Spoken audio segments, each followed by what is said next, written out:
Hi, I'm Tony Krummersk. This is a ukulele tutorial about the world's most popular Christmas song and the biggest selling single of all time, White Christmas. It was written by Irving Berlin, a Russian Jewish immigrant fleeing Russia and arriving with his penniless family in America aged 5, the youngest of 8 children. They lived in poverty, but he said he wasn't aware that they were living in poverty. He said his earliest memory of Russia was lying on a blanket by the side of the road, watching his house burn to the ground. He lived to be 101, writing thousands of highly successful songs and 17 Broadway musicals, and is known as the father of American popular music. It's likely that he wrote it in 1940 in the warmth of California whilst dreaming of Christmases of the past. He couldn't read music and he only played the piano in one key. He had a special keyboard made so he could change key automatically. So he phoned his secretary and he said, "I want you to take down a song I wrote over the weekend. Not only is it the best song I ever wrote, it's the best song anybody ever wrote." It's forever associated with Bing Crosby, of course, who sang it in the film Holiday Inn. And in 1940, it was especially resonating amongst homesick soldiers at the beginning of World War II. I'll sing the song, and there's also a little solo I'm using as an introduction, but you could use it between verses or any other way you wish. And then I'll go on to talk about the chords and how to play the solo.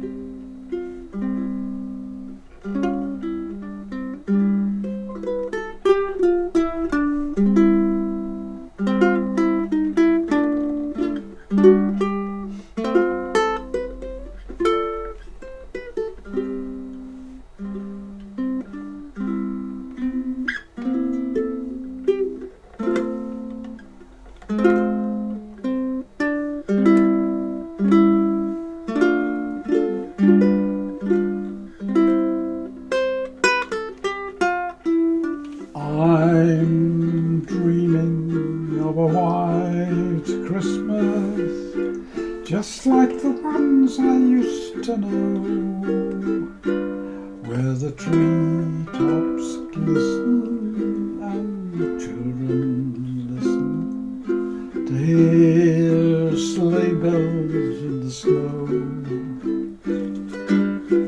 I'm dreaming of a white Christmas, with every Christmas card I write.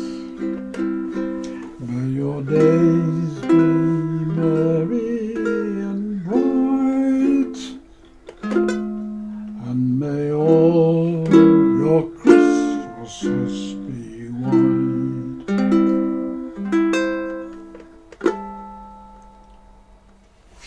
First thing to notice is that I'm using a tenor ukulele strung with a low G. You don't have to. The song and the solo work equally well with a high G, but I think the low G gives an added richness to the chords, and it's certainly better with the solo. Having a low G, it brings out some of the seventh notes. It's in the key of C, so the first chord is a C chord, and the starting note is an E, second string open. I'm dreaming, and the notes then snake around this E note. I'm semitone higher, dreaming, back again to the C chord, then semitone again. Those notes, semitones, apart from E, all create tension. I can play it with the chord of C. I'm dreaming. Now that note doesn't want to be there. Very clashes. Oh, that note doesn't want to be there. it's not part of the chord. And that creates exactly the right feeling for this song of yearning. You don't want to be where you are.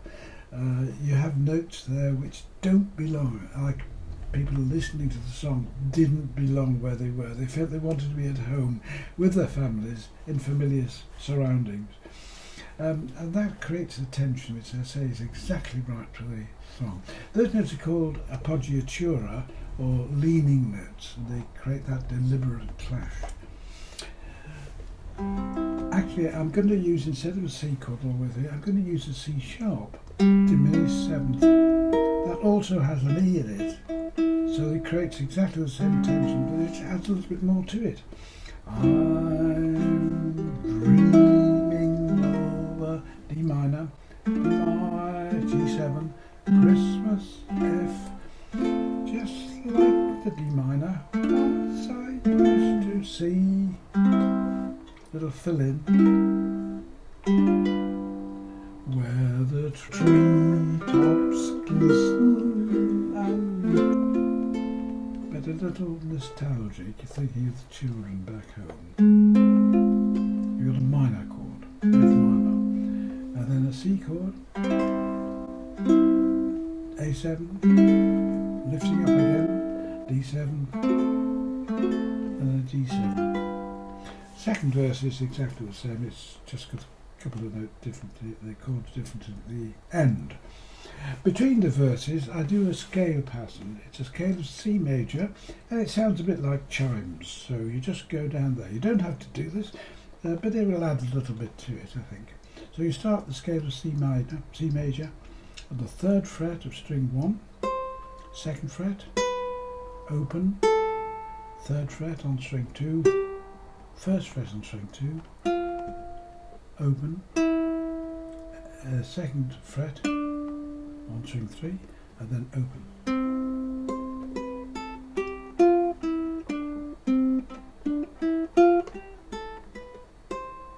Well worth learning that, and particularly if you're playing in a group, those chimes can sound very effective.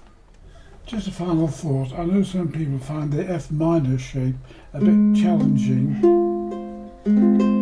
because of the gap there, the stretch of the little finger. There is an alternative. You can play a D minor shape, but move it up to the 5th fret and only play the bottom 3 strings. And that's an F minor chord. If you want the full chord, you have to change your fingering there and put that finger down on the 3rd fret of finger string 1. Or you could play it with a bar. Now let's look at the solo. I'm playing it all on the ball of the thumb, just playing across the chords there, the strings there.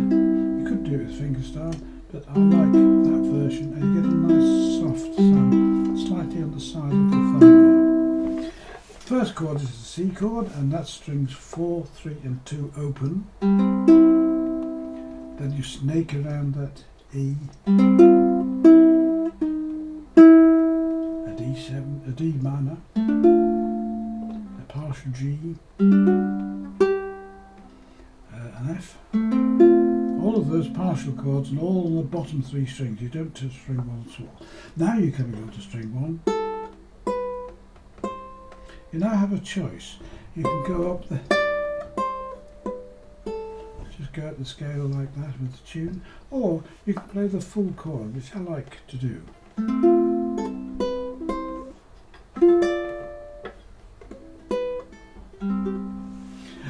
That chord, bar across fret 5, is either an F6 or a D minor 7. To explain that, it gets confusing. I've done this before on this channel, explained it. If you take all the open strings, you have either a major chord of C or a minor chord, A minor. If you play all the notes together, you have either a major chord with an added 6, because A is 6 notes above C, or you have a minor chord with an added 7th, which is 7 notes above A. So you have a C6 or an A minor 7. And the same is true across all. And that, as I said, was an F6 or a D minor 7. Coming down the scale, show where you do it. Then the little fill in, C sharp doing the 7th. Another choice here, I thought long and hard about this. I chose to do the easy version on the first verse.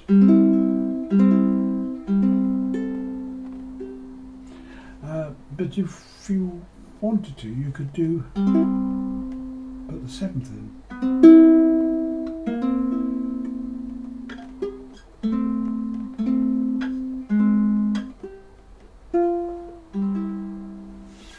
Up to you. I chose to do it the simpler way for the first verse and put the 7th in on the second verse, as you can see. Then we're going down the scale. Here's the scale of C. Again, optional.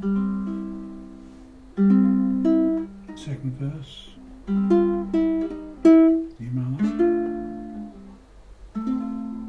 C.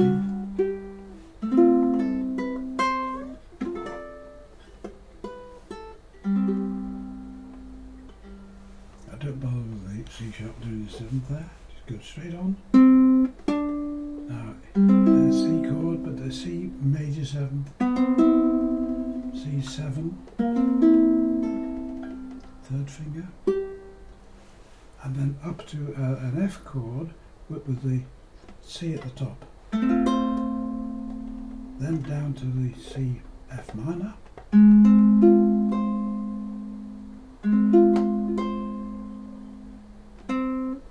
C and A7.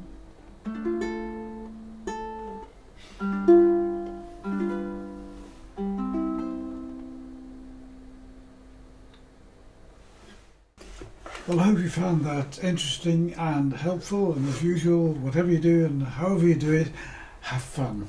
Oh, and by the way, if it is Christmas, or when it is, Happy Christmas or Happy Holidays.